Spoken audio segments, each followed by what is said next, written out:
আসসালামু আলাইকুম। আমরা আমাদের খামারে নতুন একটা সমস্যার সম্মুখীন হই। আমাদের যে ভেড়া গত কিছুদিন আগে ২ টা বাচ্চা দিয়েছিল, সেই ভেড়াটা দেখতেই পারতেছেন এর চোখটা সাদা হয়ে গেছে। তো এটা আমরা নতুন একটা সমস্যায় পড়ি। তো এই সম্পর্কে আমাদের আসলে কোন ধরনের ধারণা ছিল না।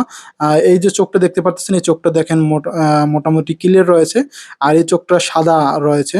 কিন্তু ওই যে দোনো পাশের চোখই ক্যাঁতরানো রয়েছে এবং যে চোখটা সাদা হয়েছে সেটা একটু ফুলেও গেছে। তো আমরা এই সম্পর্কে যেহেতু আমরা নতুন খামারি, আমাদের এই সম্পর্কে পূর্ব কোনো ধারণা না থাকার কারণে আমরা আমাদের যে এলাকায় যারা পশু চিকিৎসক রয়েছে, আমরা তাদের সাথে আলাপ করি এই বিষয়টা নিয়ে। তো তারা এটা বলে এটা আসলে নাকি আ ময়লার কারণে, ময়লা বা অন্য কোনো ছত্রাকের কারণে এরকমের হতে পারে। আর এর কারণে আমি যদি এখনই চিকিৎসা গ্রহণ না করি, পরবর্তীতে এই ভেড়াটি অন্ধত্ব বরণ করতে পারে। তাই আমরা আর বিলম্ব না করে আমরা এটার আ দেখার সাথে সাথেই আমরা এর চিকিৎসা শুরু করে দেই।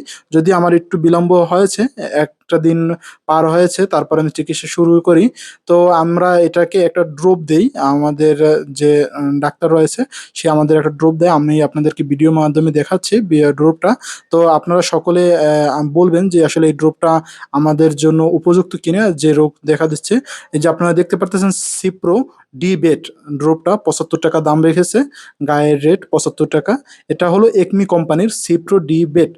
তো এইটা আমাদেরকে দিতে বলা হয়েছে যে চোখটায় সমস্যা, সেই চোখটায় দৈনিক ৩ বার সকাল, দুপুর এবং বিকেল দৈনিক ৩ বার ১ ফোঁটা করে, দৈনিক ৩ বার ১ ফোঁটা করে তো এটার চোখে দিতে বলা হয়েছে। তো আলহামদুলিল্লাহ আমরা একটা দিন দেই।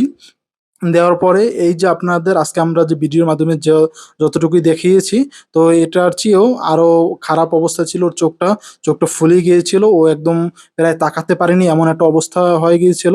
তো মাশাআল্লাহ এখন মোটামুটি সুস্থ, দেখতেই পারতেছেন ও চোখ মেলতে পারতেছে।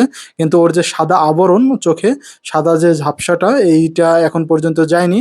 আমরা ওর যে ড্রপ, এই যে ওষুধটা আমরা চালিয়ে যাচ্ছি।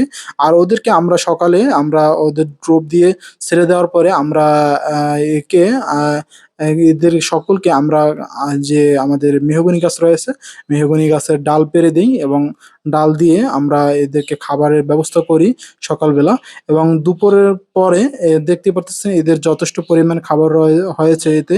ডালের পাতা থেকে এরা কেউ বিশ্রামও নিচ্ছে খেয়ে, আবার কেউ দেখেন শুকনো পাতাও খাচ্ছে।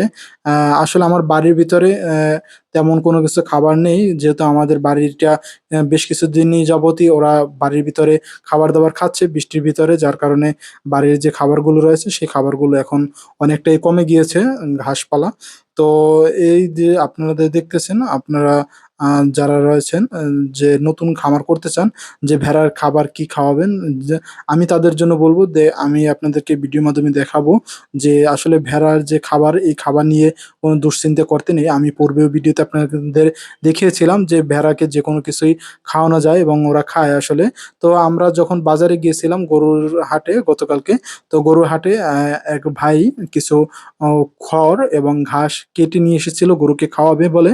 কিন্তু তার গরু বিক্রি হয়ে যাওয়ার কারণে সেইগুলো আ উবড়ে থাকে এবং আমি সেগুলো নিয়ে এসি এবং এদেরকে খাবার খাইতে দেই। আপনারা অনেকে প্রশ্ন করতে পারেন, "ভাই ভেড়া খড় খায় কিনা?" আমি আপনাদেরকে এই ভিডিওর মাধ্যমে দেখানোর চেষ্টা করতেছি যে খড় এবং ঘাস মিক্স করে দেওয়ার ফলে ভেড়া আসলে কতটা সুন্দরভাবে খাচ্ছে। দেখতেই পারতেছেন আপনারা যে ওরা আসলে কিভাবে ভাগাভাগি করে খাচ্ছে। তো সকলে আমাদের জন্য দোয়া করবেন এবং আমাদের খামারের জন্য দোয়া করবেন।